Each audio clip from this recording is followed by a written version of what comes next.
Howdy, hey, howdy, hey, hello, how are you doing, and welcome to the show. Howdy. Hi, welcome to the bridge. My name's Britton. And I am Pat. And guess what we're doing? We're talking some Star Trek today. Oh boy. What's going on with you, Maine? How's it going? It's going good, you know, hanging out. Yeah, what's new?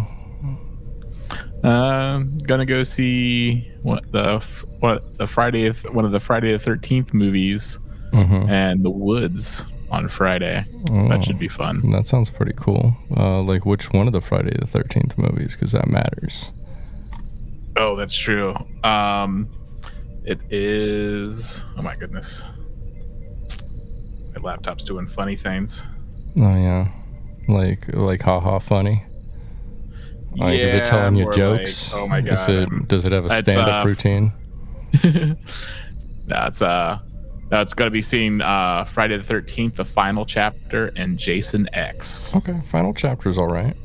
And Jason X is laughably bad, but I like it. Yeah, it has the great scene with the when they put him in the holodeck and then like there's like the two campers who are just like, oh, let's take off our clothes and make out or something, and to keep him distracted. And it does, like, when it cuts back to him, he has the girls in a sleeping bag and he's just smashing them against a tree. It's I love that. That's such a good scene. Perfect. Classic timing. Yeah, classic.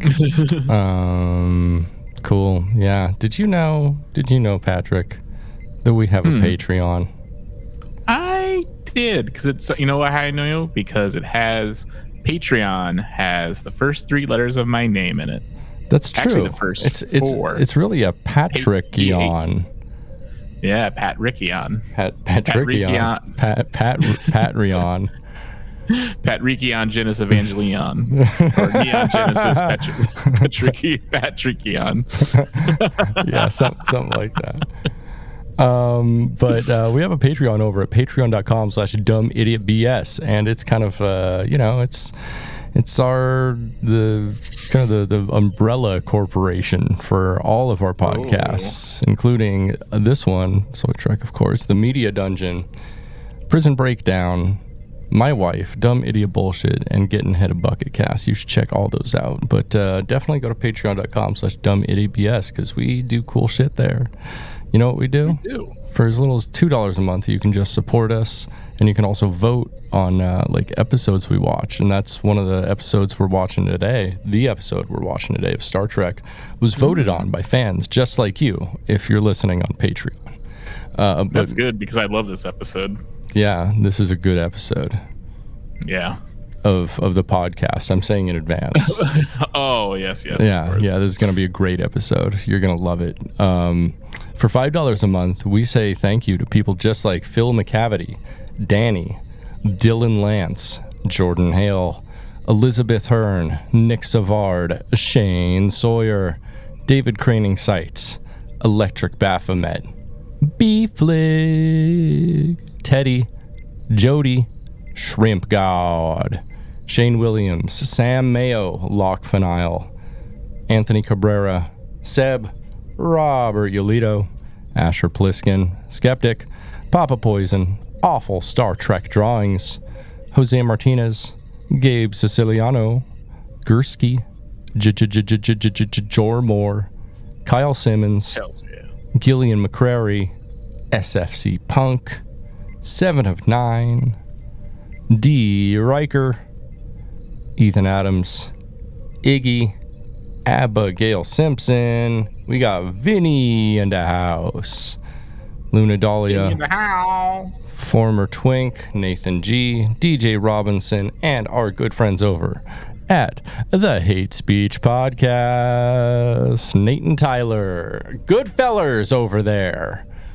Good guys. And just released a new episode, I think, on flying or something that I'm going to air travel, something like that I got to check out. But, Ooh.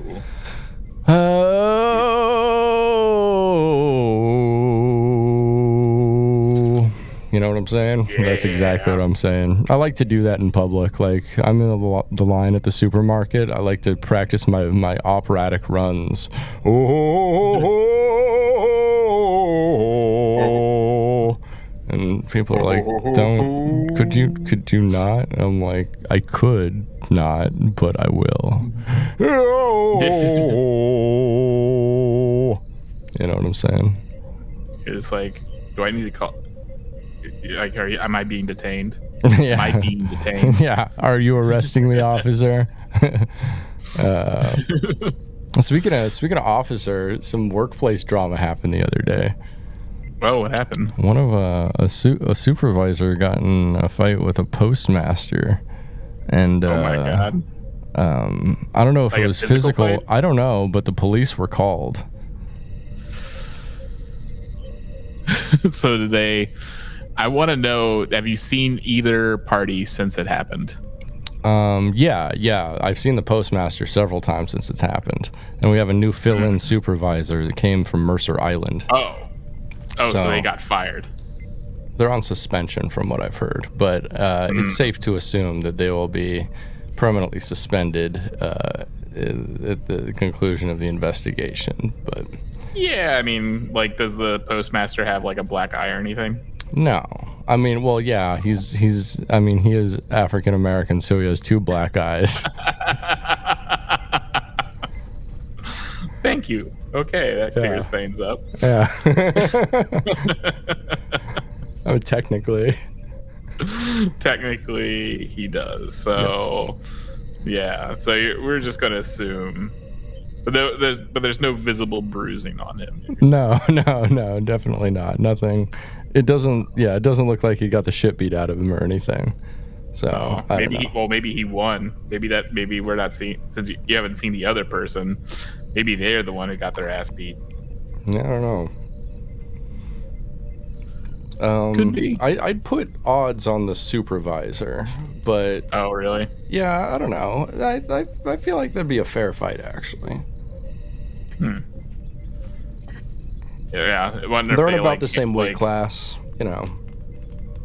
As like they handle it off hours, like that, like ever since like people went postal, like they're just making sure to still have that out. They're having like an outlet for like aggression. So then like you can meet somewhere. There's like a designated like postal space. It's like maybe like where all the letters from Santa go. So they know no one's going to be there around this time. And so there's just like a room full of this letters to Santa, and but that's like where the Fight Club is. And they're just like, all right, let's get this shit started. Let's get it started in here. Yes. Crazy that like the Black Eyed Peas never really got any flack for the true name of that song. Yeah, I think they did a little bit, which is why they changed it for the radio cut. And Yeah. and also like the song didn't like really age that well. No, it kind of sucked. It always did, but So, also on our Patreon, for $10 a month, you get access to the motherfucking Media Dungeon,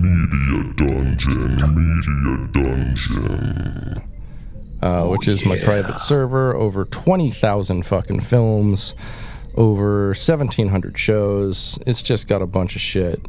It's got so much stuff. You should check it out. It's like Netflix or something. It's just a private media server I run from my home. You can run it anywhere on pretty much any device. It fucking rocks. It's some good shit. I know some cord cutters who used to have, 4 or 5 different subscriptions to streaming services. Now they might have one plus the Media Dungeon because it suffices. It fills so many needs. And ones you didn't even know you had. I have so much rarer media than they have on the other apps. Exactly.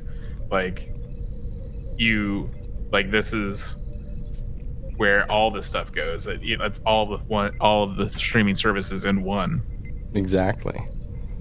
It's a fucking great deal. And then for $20 a month, the best deal of all, you get all of the above listed. Plus, you get merch every single month. I'm going to be sending out some shirts soon for September here.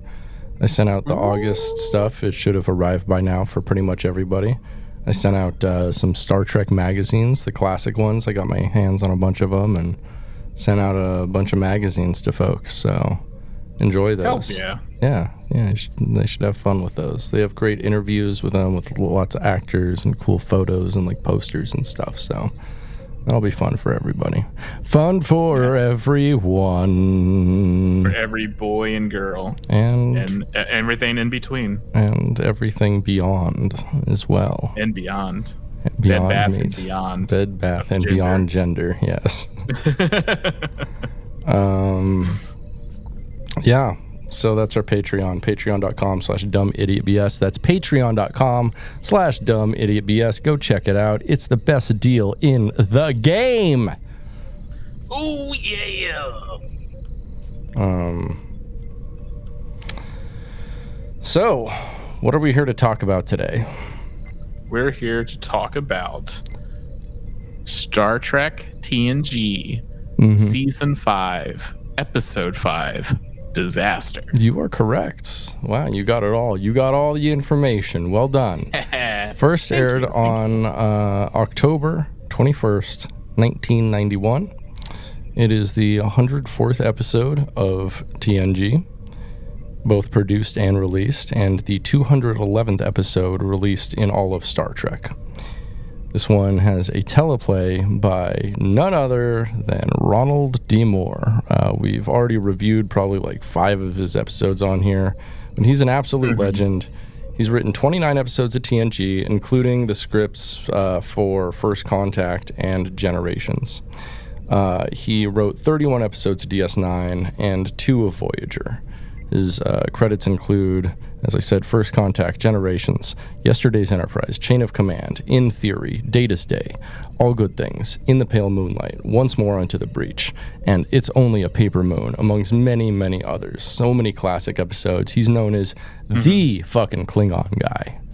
The Klingon guy. The guy. That's why this episode is referenced in a later Deep Space Nine episode. With Worf, because it becomes part of Worf lore. Oh, it is Worf lore, absolutely. It had a big impact on him. Not as big as a Blue Barrel, if you know what I'm saying. But, yeah. So, furthering his hatred of children, really. Absolutely. So after he did Star Trek, Ronald D. Moore rebooted Battlestar Galactica. Then he did a Western show for a while, and now he produces and was showrunner for the first season of For All Mankind, which I hear is pretty good. This episode, Disaster, is directed by Gabrielle Beaumont, who's the first woman to direct Star Trek. She did 9 episodes of Trek altogether, including The High Ground and Lower Decks from TNG, In Purgatory Shadow from DS9, and Blink of an Eye from Voyager. So, you got a pretty cool resume there, too. Yeah, pretty good resume. And we love to have women in the director's chair. It's a good and cool thing. So, you ready to dive into this bad boy? Fuck it up. I am. Drink it down. Episode fucking rules. Yeah, it does. I love it. We open on a captain's log as Enterprise soars through space. Captain's log, stardate, doesn't matter. Our mission to Mudor 5 has been completed, and since our next assignment will not begin for several days, we are taking a welcome respite from our duties. 10 forward, we got Worf, we got Riker, we got Data, we got O'Brien, and we have Keiko O'Brien, who's very pregnant, and they're sitting at the bar talking about the O'Brien's baby and what name they're going to choose. Miles, they want their like respective grandfathers' names, or fathers or grandfathers, something like that. But like, it's either Michael or Hero if it's a boy. And then Riker is like, hey, how about Will? And they're like, really? And he's like, he's very cute about it. We love Riker. He should have been like, we should name him Will after his dad. Damn. Pocket things he never done. You would have like, and then he just like grabs a basketball out of nowhere and dunks it on O'Brien. Just like, you take that. I broke your ankles, motherfucker. So O'Brien excuses himself to the bridge for a transport simulation, patting Keiko's belly and calling it Michael. She's like, no. Is it? I feel like it's weird to like talk to a belly, like a baby. Yeah, but I mean, belly. They say that's what you're supposed to do, though. Honestly, they say that, but like, come on, how can they know the difference? I don't know. I mean, it's. I think there is like some like, genetic memory. Well, genetic, but also like it's been like, something that they've studied and like seen that it does have an effect and shit like that. So I can see like its value. That's what I'm saying. I don't know about that. I think we should only yell at people's stomachs who are pregnant. Hi, baby! Hello, baby! What are you doing in there, baby? Yeah, we should only be playing like Gilbert Gottfried stand up to the unborn womb. Just play him back the 9/11 bit over and over. Speaking of which, tomorrow is 9/11 as we record this. That's true. Do you have any 9/11 plans? Oh, I'm gonna jerk off all day. Just doing a Ted Cruz. Yeah. I'm so scheduled to work is what I mean. So you will be jerking off all day in the postal van. I will be jacking and whacking, smacking my dingle, smacking that like a around. Can of Prangle. You know what I'm saying? Like it owes you money. Absolutely. I wouldn't beat someone who owes me money. I would place a lien on their property. Oh. Mm-hmm. Yeah, you've thought this out. Yeah, and by lien on their property, I mean I'd lean against their property until they came out, and then I'd beat the shit out of them. Yeah. I'd fuck them up. Like, where's my fucking money, you son of a bitch? That's exactly. I would sound like a witch in a 1970s film. Where's my money, you son of a bitch? Very true. Where's my fucking money? Yes, that is how I sound. Good point. So, in a cargo bay, Geordi and Dr. Crusher are inventorying a collection of supply canisters. She's trying to convince him to audition for her play, and he reluctantly sings a few lines from Pirates of Penance by Gilbert and Sullivan. Yep. Which I don't know. Is that like really the culture that's going to exist in the future? Like it's. I don't know. Ronald D. Moore likes to put in his musical shit into insert, which is one of the few things I dislike about him. That is like something I've always wanted to learn all the words to because it is so hard. Like you have to just like keep like it's like I saw like it live before, and it's like so really impressive when it's done live. Yeah. You have to keep going, like it's you have to, all the words have to flow out of your mouth. It's like it's kind of like giving a blowjob when you think about it. They invented rapping. Yeah, when rapping is kind of like giving a blowjob. Tell that to any MC you meet, and they'll like that. They like that. Yeah. I'm just gonna go and say that, show up. Think about it, like it's like giving a blowjob. You got that mic in your face, like a big old dick. Like, what are you doing? What are you doing? Just putting your mouth against that thing, like just slurping all over it, putting your heart and soul into it, just like giving a blowjob.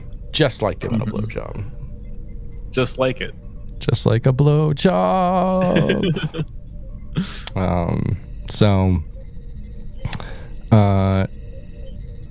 Geordi protests, and he's too bashful to sing in front of other people, but Crusher insists that he's perfect for the role and casts him anyway. So, cool.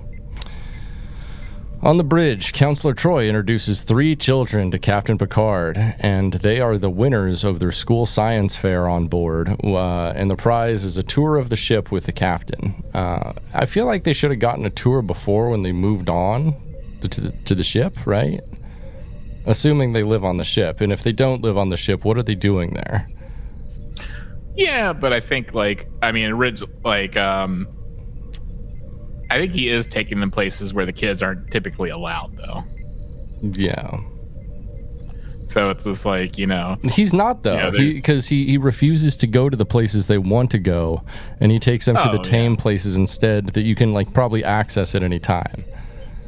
Yeah, not this time. They want to go see the battle bridge, and of course he's not going to take the kids there. Yeah. Which they should. That would have been something that would have been interesting to actually have, because it is a ship with families. Mm-hmm.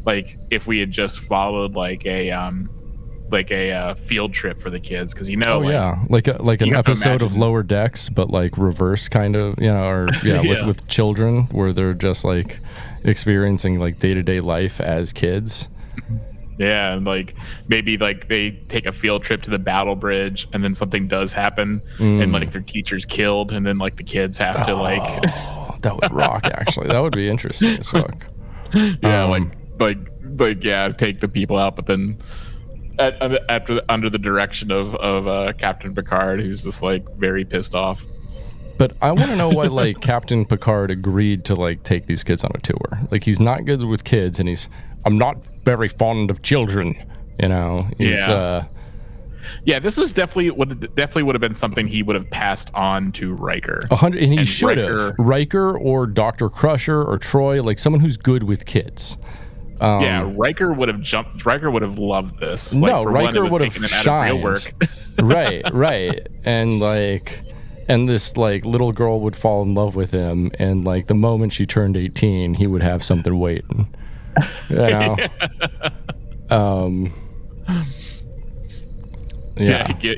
slides her a little timer, and she's like, "What's this?" To your 18th birthday. Once the timer reaches 0, it reveals my private number. Yeah. We don't use phones in the future, Riker. But I do like that this is Picard does have this pretty iconic moment though with the kids, and I do like it. But yeah, I would have you would have thought Picard, that this is something they discussed in the first episode, where there's just Riker's just Picard tells Riker, you're going to be my front-facing person for the families. I don't want to deal with any of that shit. and Riker's yeah, of course. And yeah, this would have definitely been a Riker task. Right. It would have been Riker work. That's what they call that shit. It's Riker work. Mm-hmm.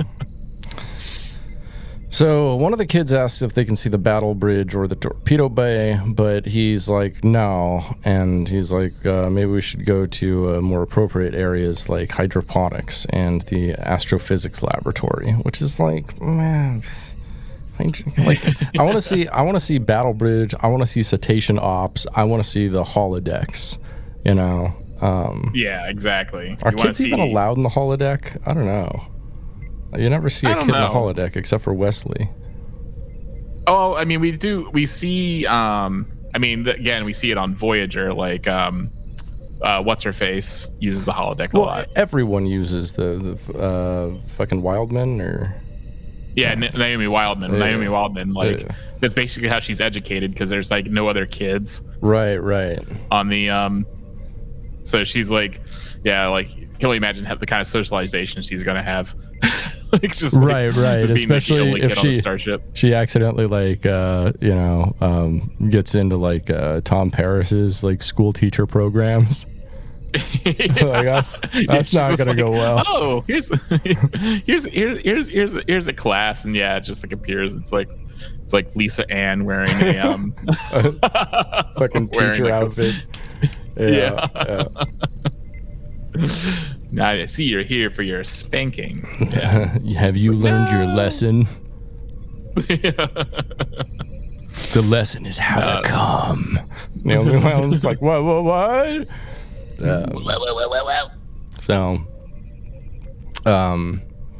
So the children and Picard get on the turbo lift and begin the tour. On the turbo lift, Picard tries to make conversation by asking the children about their projects. And like one of the kids like grew radishes. And this kid they came out all weird. This kid is clearly like they gave him like the participation prize, or he was like the only kid in his age group because he was like not smart. And the other kids like what does Picard say in response? He's just like commendable. Yeah. he's just trying to find like something to say. Right. Which I love about him, and I feel like kind of that way about myself is I'm not good at like hiding how I'm feeling and like all types of stuff. Like I've been told recently that I'm not able to turn my face off, and I'm like, that's actually a decent way to put it. Okay, I can feel that. And someone told me my lips are my tell, and I was like, And I'm like, oh, okay. As I was like, and pursed my lips, and I'm like, shit. Damn it. Yeah. So. Aboard the turbo lift, the kids talk about their projects, and he asks the girl about the project, but the ship is suddenly struck by an impact, and the turbo lift plummets, causing children to scream in panic and everything to shake. Shaky camera time. The heavy quaking is felt throughout the ship, throwing people around and causing a bunch of damage and taking a bunch of lives before it passes. Yeah, they don't ever really say in this episode how many people do die. Not enough. Aboard the bridge, the crew... I looked at it kind of vague. Right. Aboard the bridge, the crew picks themselves up off the deck, and the ops officer reports an impact with a quantum filament and warns that another one is headed for the ship. The con officer only has time to warn all hands to brace for one more impact before the ships hit again, and the console blows up in the con officer's face. Uh-oh. Opening credits at 4:20. Do it. Ron D. Moore definitely smokes that Sheba. Oh, he does. We know he does. Do we? I don't know. I assume he does. He look like he's smoking that Sheba. Look at that guy. So we come back. We're on the bridge, and O'Brien and Troy see that the con officer, his name is Monroe, is dead. And most of the ship systems, including the computer, are down, and they can't contact anybody. Mandel, the ops officer, reports to O'Brien that the turbo lifts are inoperative, and they are trapped right there on the bridge. I think we can presume that Mandel is the descendant of Howie Mandel. Absolutely. And I think he should do the rubber glove, or the latex glove gag. Blow that up on his head.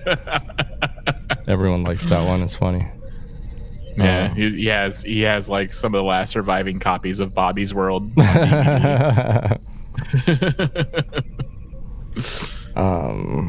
So in the turbo lift, Picard is trapped with the 3 crying children. which I think is his like own personal purgatory. And he's like, oh, I've died, and I've gone to hell. Sin is real, heaven is real. I have failed. I should have believed. I should have been. Is it too late, Jesus? Is it too late? Jesus, come claim me.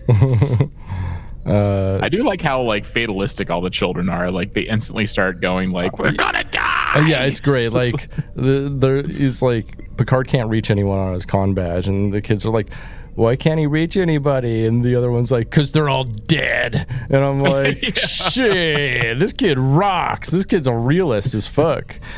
Yeah, I feel like kids would have a little bit more hope. Like they're like, someone's gonna save us. You know, they kind of like. I feel if anyone's gonna have like empty hope, it's gonna be a child. They're not gonna instantly fall into despair and just like.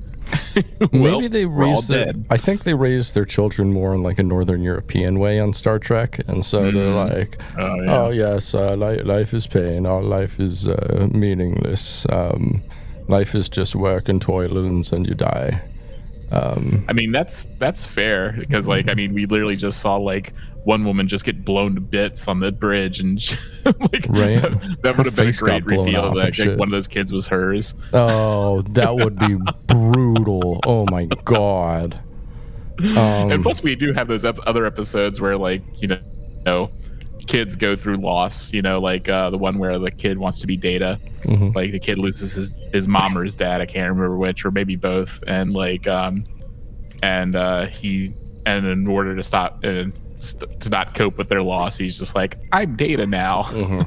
So it's just like just kids are just like coping in the unhealthiest ways on this ship. Yeah, it doesn't seem like they're doing a great job with the children here. No. So on the bridge, O'Brien reports every day. So O'Brien reports that primary life support, main engines, and computer controls have all been disabled, and turbo lifts and comms have also been cut off, sealing the bridge from the rest of the ship. So they're on their own. He sends a distress call on automatic repeat, but doesn't even know if it's transmitting. Now we get one of my favorites, Ensign Ro Lauren, looking fine as hell, squeezing through the turbo lift door, having climbed up from her car, which was close to the bridge, when an emergency bulkhead closed just below it. Ops Officer Mandel says he is registering sporadic life signs throughout the rest of the ship on the primary hull. Ro asks if Mandel can detect life signs in the star drive section, but he can't.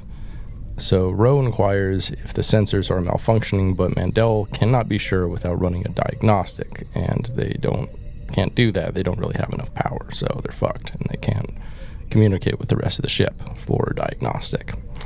So O'Brien tells everyone that Troy, as lieutenant commander, now holds the highest rank of anyone present, so is now acting captain. Troy is bewildered and seems unsure of what to do. She invites suggestions from O'Brien and Ro, who suggest implementing standard emergency procedures. It is funny that it seems like she never considered this a possibility, and she's literally on the bridge next to the captain. Yeah, it's like there's times. A very good, very good probability that, like, you know, Riker and Picard could both be rendered unconscious or incapacitated in some way or dead, and she would have to take charge. Right. Although I don't know, like, because at some point Data's a lieutenant commander, right? So I don't know. He is typically like the third, I think, in the hierarchy. Oh, he's the third, all right. He's the third. Just in the corner cranking his shit while I watch Picard and Riker go at it. He's sitting in the cock chair that Data. They call it the Data dump. That's where he goes to dump all his fucking cum. It's the fucking cook chair. Yeah, it's no longer the Cleveland steamer. It's the Data dump. That's when Data comes out of the corner and dumps all his positron to come on your face. He just eats stuff just so he has something to discharge. He just comes out basically just like chewed food. Are you pooping out of your cock?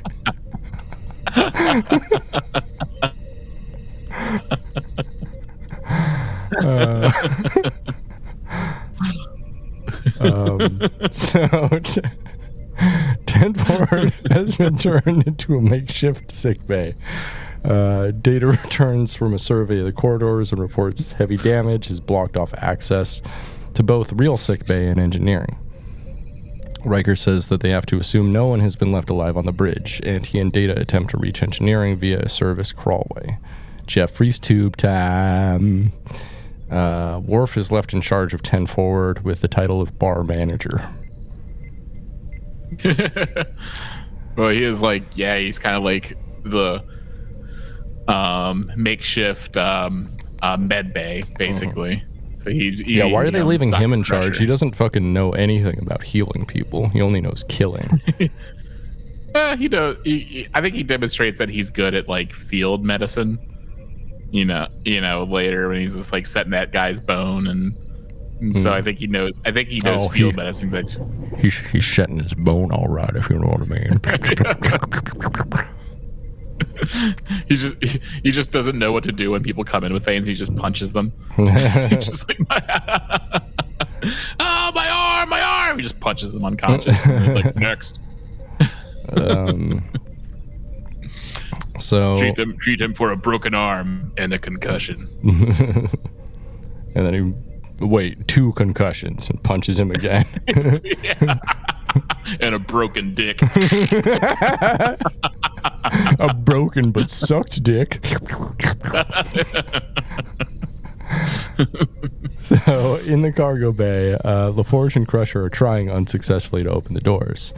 When Geordi goes to a wall panel to remove a manual hand actuator, Crusher feels intense heat coming from the wall, and a panel explodes outwards, revealing a plasma fire. Crusher warns that the fire is emitting intense radiation, which could have long-term effects if they don't put it out. LaForge says they have a more immediate problem. The cargo bay is filled with drums of quaratum, or as I like to call it, kratom, which becomes explosive when exposed to high levels of radiation. That's like... Lucy brought up a really good point about this scene where it should, like, Geordi should have seen the heat before Crusher felt it. That's because true. Of his visor. That's very true. Yeah. Like that would have been something that he would have been able to see like instantaneously. Right.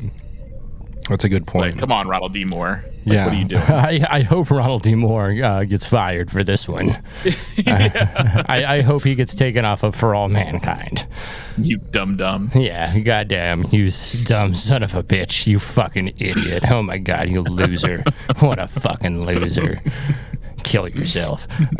So on the turbo... No, I'm lying. We love you, Ronald D. Moore. Please don't do that. Yes, we love you so much. Please come give us a hug. On the turbo lift, Picard has no success with lift controls. His ankle is broken, so his mobility is limited. To help the children overcome their fear and to pitch in to help him, he gives them each a rank for his makeshift crew and gives one of his collar pips to each of them. He gives 2 to Marissa, the eldest, who is appointed first officer. And is number 1. Yes, calls her number 1. Then Jay. Oh, sorry. My name's Jay Gordon. Fuck you, this little kid. Has like serial killer, facial features. Like yes. He looks like, if I were to do some sort of like phrenology on him, I would be like, this is a serial killer. We have to kill him immediately. Yeah, this dude's gonna wet the bed until like his 30s. So, like, and this dude is like, this kid has like killed at least a dozen frogs. Like, oh yeah, he's like put him in the microwave and shit.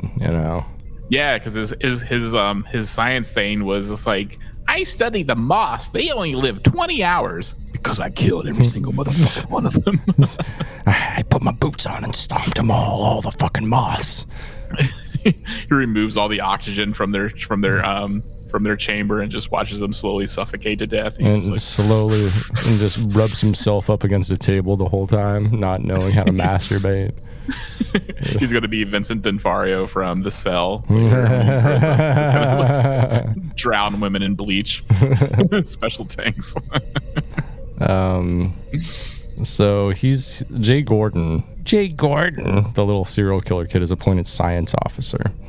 Because they're not going to have to do any science. So, just a bullshit made-up title. But not as made-up as Patterson, the youngest kid, who's appointed executive officer in charge of radishes, which is... He honestly has the best job. He does. It sounds like Neelix's job, actually. Yeah. That would have been funny if later that, this incident helped establish that as, kind of, an official but kind of unofficial rank within Starfleet, and that's how we got Neelix. Yeah. Fucking Neelix comes on the ship, and Janeway's like, "Well, we do need an executive officer in charge of radishes." Yeah. He seems like the man for the job. It's between him and the doctor, and we kind of need a doctor, so. Yeah. Yeah, what he doesn't know is executive officer in charge of radishes is the first to be jettisoned out of the airlock in case of an emergency where there's research limited. That's really what that title has. Yeah, that's the person they trade for a prisoner. Yeah, they just need an extra on board to trade for hostages. We'll give you one of yours for one of ours. Well, I think we can part with one of our top officers, the executive officer in charge of radishes. Wait, what? What are you doing, Mr. Vulcan? Get your hands off me!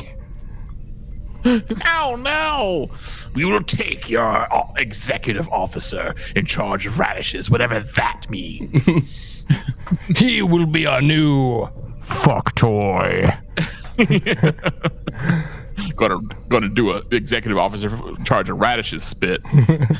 just have him turning on those things. Airtight. Just spinning. Spinning. Yeah, spinning like a 7-Eleven hot dog, baby. So while crawling to engineering, Data and Riker are menaced by a coolant leak, and so they seal a bulkhead behind them. They have no choice but to go forward, but there's electricity in front of them. In the cargo bay, Crusher notices that the radiation levels in the kratom containers further away from the plasma fire are lower, so she and Geordi push the heavy containers into a corner to buy themselves a little bit more time. Up on the bridge, Ro has managed to restore power to the engineering monitoring console by dumping raw power from the phaser array to it. And O'Brien doesn't like this. He's like, that's an improper procedure. She's like, we're not going to get out of this by playing it safe. And I kind of agree with her. I feel like O'Brien is straight-laced at this point, and he really kind of changes his game when he gets to DS9. Oh, yeah. I mean, when he has to basically work with Starfleet and Cardassian technology, he's just like, he just has no fucks by that point. Oh, no, not at all. He has no qualms doing anything completely unethical. So, she reports, Ro reports with alarm that the antimatter, Ro reports that the antimatter containment field has been damaged by the impact with the filament and is slowly falling. When it falls to 15%, the ship will explode from a warp core breach. So, they fucked. So Riker and Data are in the Jeffries tube, and Data's like, hey, you know what? We can't get past this electricity, but we can if I short circuit it with my body. And Riker's like, nah, that doesn't sound good. Plus, I need your help when we get to the other side. And Data's like, well, my brain is fucking extra shielded from electricity. So I can, I can just, you can take my head off and I can give you, and Riker's like, you do have good head. And Data's like, oh, I know, a wink. I kind of wonder why he took the risk, why they just didn't separate his head first and then put the body in there. Right. Can he not remote control his body? I thought he could with his head, but whatever. Yeah, or just pick it up and throw, and have just Riker pick it up and just throw it in there. So Data does it and it works. On the turbo lift, Picard helps Jay Gordon, the little serial killer kid, remove a ceiling hatch and climb up. Based on Jay Gordon's description of what he sees, Picard understands that the safety clamps meant to anchor the lift in an emergency are sheared away, and the turbo lift's going to fall eventually. He tells Marissa to lead the crew through the hatch and escape the lift via the shaft ladder. And they're like, aren't you coming with us? And he's like, with a broken ankle, no, I'll only slow you down. It's kind of messed up because he was just going to like literally send those kids on their own. Right. Basically figure it out for yourselves. I'm going to die. Like they would have died. Literally, they would have died like 5 minutes after leaving him behind. Right. And he would like everyone would have died like if he would have like gone through with this. Yeah. Yeah. And then like they're like, oh, we have the ship up and running. Hey, where's Picard and those kids? Like Picard's just like at the bottom of an elevator shaft, and these kids are also at the bottom of an elevator shaft on top of the elevator. That would have been funny if he was quickly like, children, I know the best thing you should do is get underneath me. If that's the safest place to be in the event of an elevator falling. It's just like their bodies break his fall and he lives. They find him and he's just like covered in Crusher's like going through like she's like, it's weird, these children didn't die from the fall of the elevator but from being crushed by a human body. I don't understand. There's lots of human bite marks on them as well. It's like, Jean-Luc, we're not going to find pieces of the children inside your stomach, are we? Shut up, Beverly. No. You'll only find pure Earl Grey in there. So Picard's like, no, I'm only going to slow you down. And the kids are like, come on. And he's like, fine, but this is mutiny. And agrees to try. On his instructions, Marissa removes a large bundle of optical cabling from the control panel to lash them all together.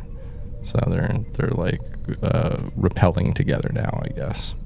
In the cargo bay, LaForge and Crusher finish removing the kratom containers, but the radiation levels are still rising. Geordi says that the only way to put out the fire would be to deprive it of oxygen. He gets an idea. If they open an exterior cargo door bay, the escaping air will blow the containers and deprive the plasma fire of oxygen.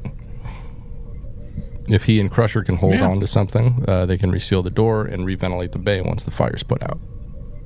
Which is the classic. Which makes sense. This is a classic, like, space, kind of solution. Mm-hmm. Open up the fucking... It's funny, like, they have that, they do that. They don't seem to actually, like, I don't know. I mean, I know this is, like, 1991, which, by the way, we've started watching Babylon 5 finally. Mm-hmm. And like, Babylon 5, aired in 1994. Sure. It probably has, like, the worst dog shit special effects I've ever seen in my life. Like, it was just like, and then like it was funny, just like it's like comparing it to like Star Trek. Like Star Trek was like leagues ahead. And just like, I think it's because like they relied so heavily on models, which look so much better and still look better than anything. Yeah, models. I mean, they hold up. They do look cool. They do. Better than bad CGI, that's for sure. Better than bad CGI. So, in 10 forward, Worf and Keiko are caring for the wounded when Keiko goes into labor. Worf points out, he's like, now is not a good time. You can't do that. And she's like, yeah, it's coming whether you like it or not. Yeah, it's like, you can't tell that to the baby. Mm-hmm. So, which is very rude of Molly O'Brien to do that. I know, fucking Molly, or as I like to call her, Michael, or William Michael O'Brien, Mrs. William Michael O'Brien. I named her William after her father. Yeah. So In a staff meeting in the observation lounge, Ro Loren demands that they separate the saucer from the rest of the ship in order to save some lives. O'Brien objects that there still may be some alive in the star drive section of the ship, but Ro says they can't know for sure. Asserting her authority, Troy denies Ro's suggestion and tells O'Brien to transfer power to the consoles in engineering to highlight the problem in case someone is still alive in that section and watching. O'Brien leaves, and Ro tells Troy that by not ordering the saucer separation, she will be responsible for everybody's death in the star drive section. Troy thanks Ro for the reminder and orders her to proceed, and after Ro leaves, Troy seems distressed. Uh-oh. In the shaft of the turbo lift, Picard and the children are climbing a ladder together, trying to find a door. The kids, the door fails to respond, and Patterson is desperate now, and Marissa orders him to steady himself. And this is so the kids are taking their fucking roles very seriously here. The lift's clamp, the lift's clamps give way, and it plunges down. So they would have died very soon. They all cling. It'd be funny if they just instantly started being like, "All right, we got to cut someone loose. We can't hold this." And they start cutting that little kid. Yeah, it's weird. And Picard's like, oh, no, that's still too much weight. I've got to cut 2 more of you loose. Who will it be? Oh, wait, there's only 3 of you. I guess all of you have to go.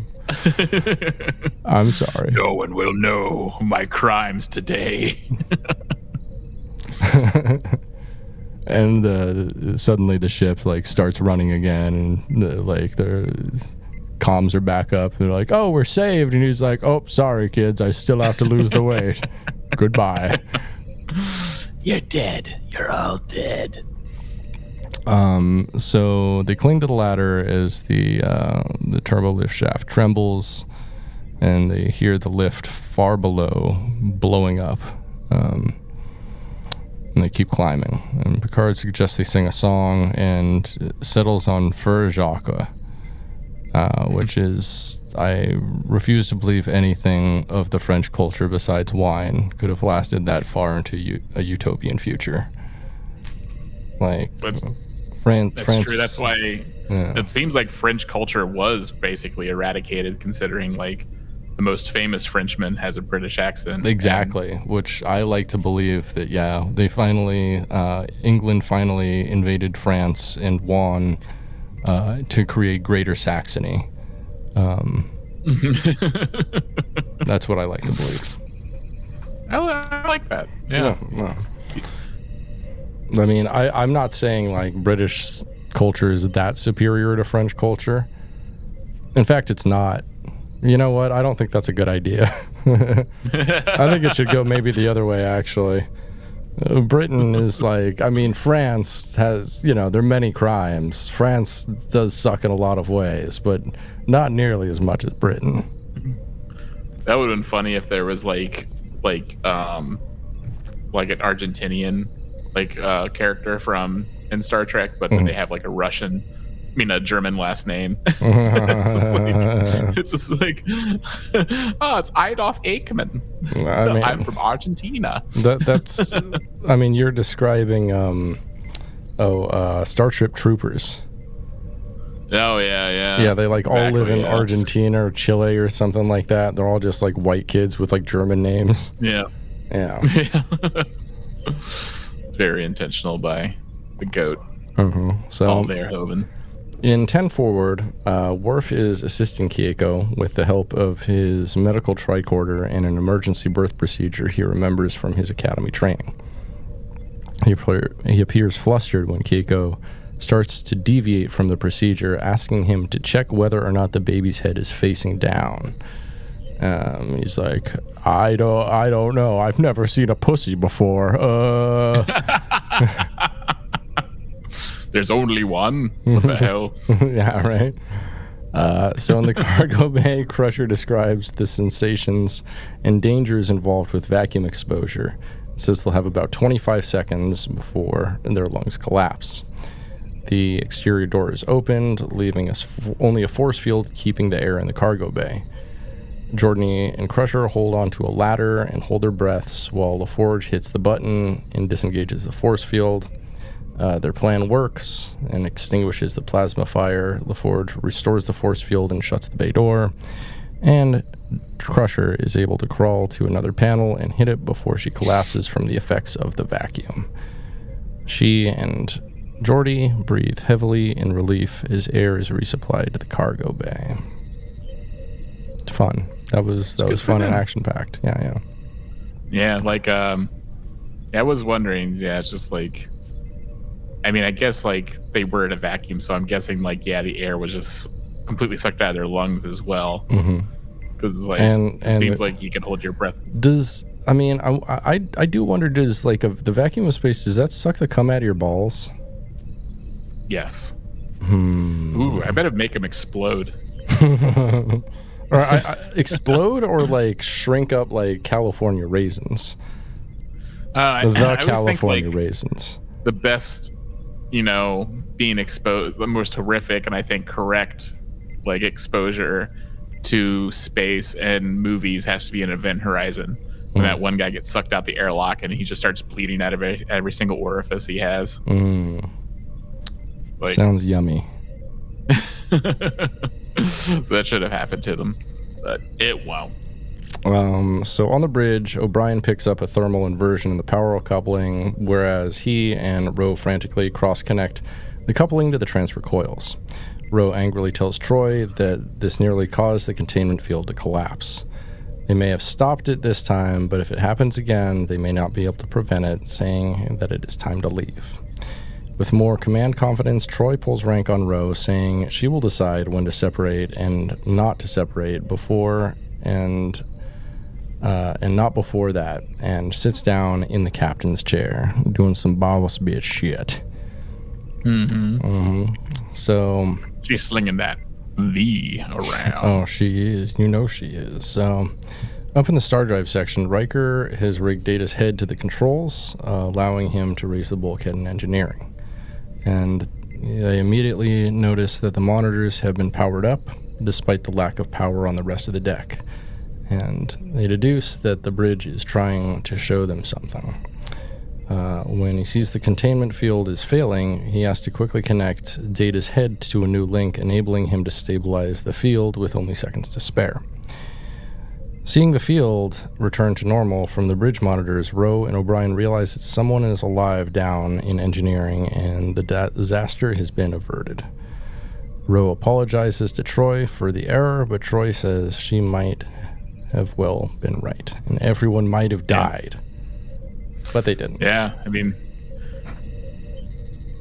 She was just, by chance, she was correct on this, which is kind of scary. Yeah, so... and it's weird she wasn't able to use, like, her telepathic abilities at all in this episode. Like, you'd think she could at least, like, contact Riker since he's Imzadi, right? Oh, yeah. Imzadi, can you hear me? So, in a deserted corridor, a door finally opens, showing that Picard and his crew finally are getting out of the turbolift shaft. Marissa hugs Picard while he exchanges handshakes with the two boys. Very gendered, very strange. In 10 forward, with Warp's help, Keiko delivers her baby, which is a girl, and they name it Michael William Riker. Hero Michael William Riker. Worf comments that she looks like Chief O'Brien, much to Keiko's amusement, but he kind of does look like a baby, so he's got them baby jowls. So next we got a captain's log. Captain's log supplemental. We are en route to Starbase 67 to undergo repairs. Life aboard Enterprise is slowly returning to normal. It's not much of a captain's log. You should have covered it maybe more thoroughly than that, but all right. Troy conducts the three children to the bridge again. Riker jokes that she must be drawn to Picard's empty chair, while Troy admits that she isn't cut out to be captain, saying, "First officer, maybe. I understand there aren't a lot of qualifications," which was a wonderful little flirt, honestly. It was really cute. And we go, oh, these two are so in love. So when Picard emerges from the ready room, Marissa and the crew present him with a homemade plaque, thanking him for leading them out of the turbo lift and for helping them to not be scared. And it's all in macaroni. And he's like, "Oh boy, gee, thank you. I'll put it right here," and just tosses it into the trash. It goes straight out the airlock. Mr. Worf. Torpedoes, full spread. see what I think of your little plaque? Fuck it. Fuck your plaque. Don't come back here. Do not come back to the bridge. Give me something. You bring me a gift, you better come correct, motherfucker. Yeah, but bring me radishes next time, dumbass.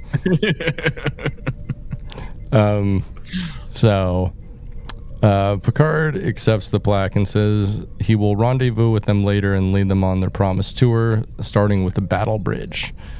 Returning to his ready room, he says over his shoulder, "You have the bridge number 1," causing both Marissa and Riker to go, "Aye, sir," which is very cute.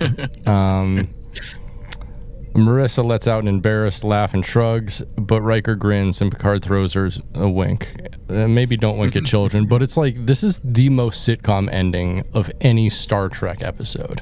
It is so sitcom, and it's funny. It's weird. Yeah. It's like, I was like, really? That's the end of the episode? All right. But that's it. That's the end. I do like this is like the best way for Picard to interact with kids. Like,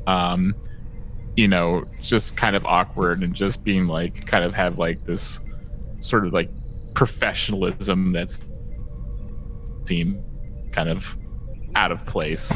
Yeah, right. And this awkward professionalism with them. And he kind of jokey with them. I like it. Like, it was more believable to me than like later when we see him in Picard and he's like with the Romulan guy. I can't even remember his name now. And he's like, he's like swashbuckling with him and cuddling him, and I was just like, that doesn't seem like Picard. Definitely not. But no. It's 40 years down the line, so it's hard to say what he would be like, but still, it's just bizarre. I mean, most people are kind of set in their ways by the time they're like 40 or 50, and he's like around that age here, so I don't know. That's the end of the episode. What do you think? What do you think of this guy?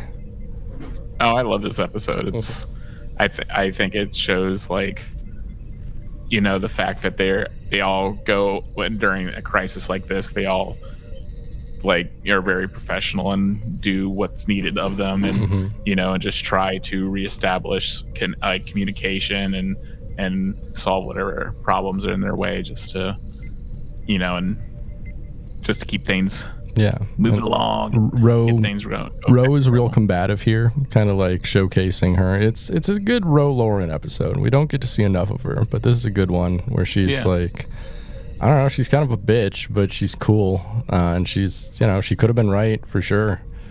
I don't disagree with her. Yeah, and I guess also showing the fact that she is still just an ensign, and even though like, she doesn't have, she feels like she has like that sort of like technical expertise and stuff.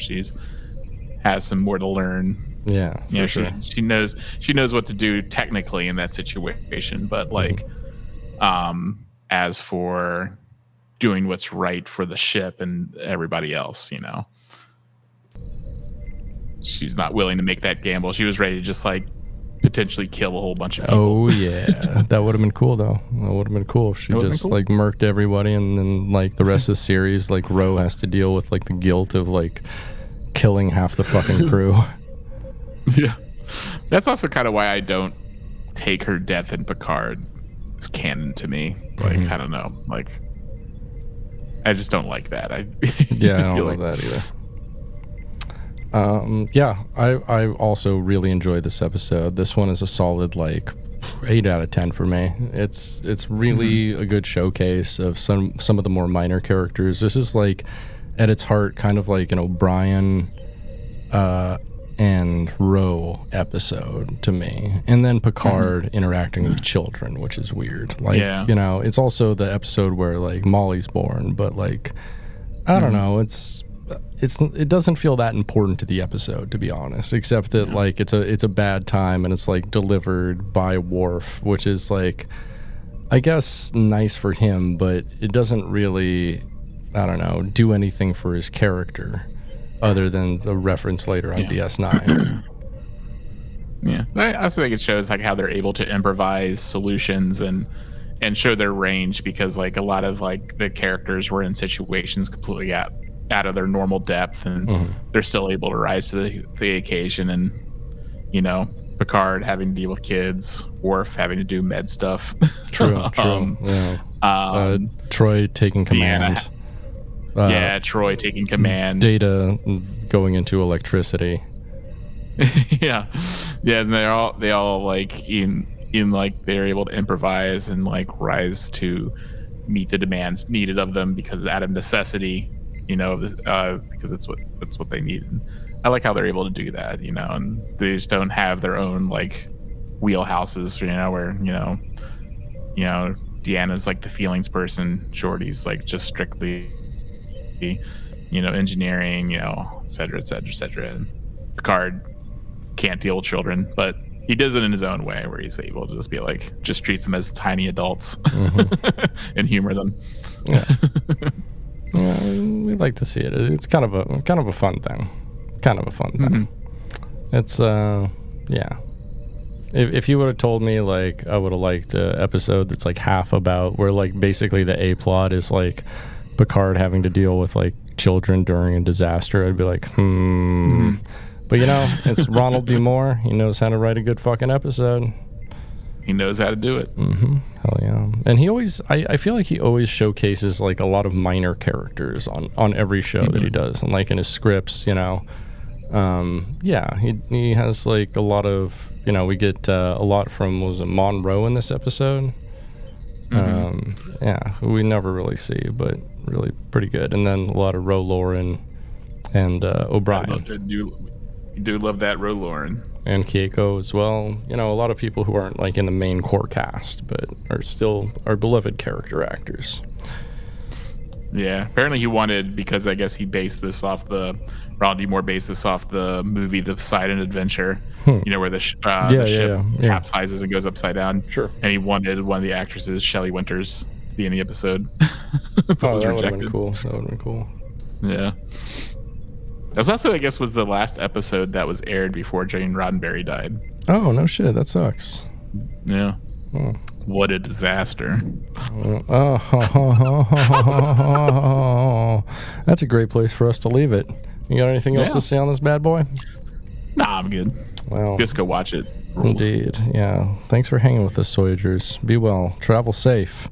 And go check out Disaster, Season 5, Episode 5 of TNG. It's a good one. It's a great Ronald D. Moore. You should actually just go make a playlist of all the Ronald D. Moore episodes and watch all that. So that's the real Trek, baby. Yeah. All right. Well, thanks for trekking with us, soy boys, girls, and our Willy Beans. I'm sorry. Before we leave, if you like our podcast, like, rate, and subscribe wherever you get podcasts. Yes. Also, we got a Patreon, patreon.com/dumbidiotbs. Thank you to everyone who supports us, helps keep us ad-free and editorially independent. And, my name has been Britton.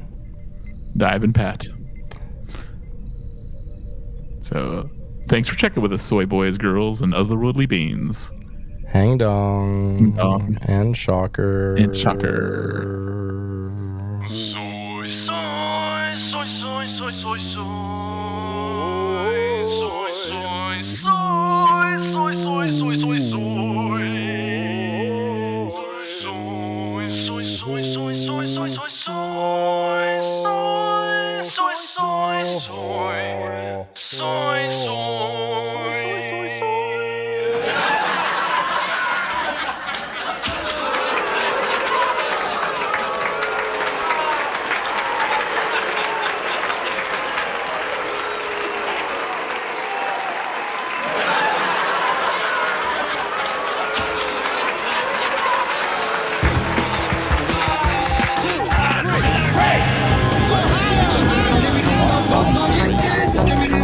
Destroy the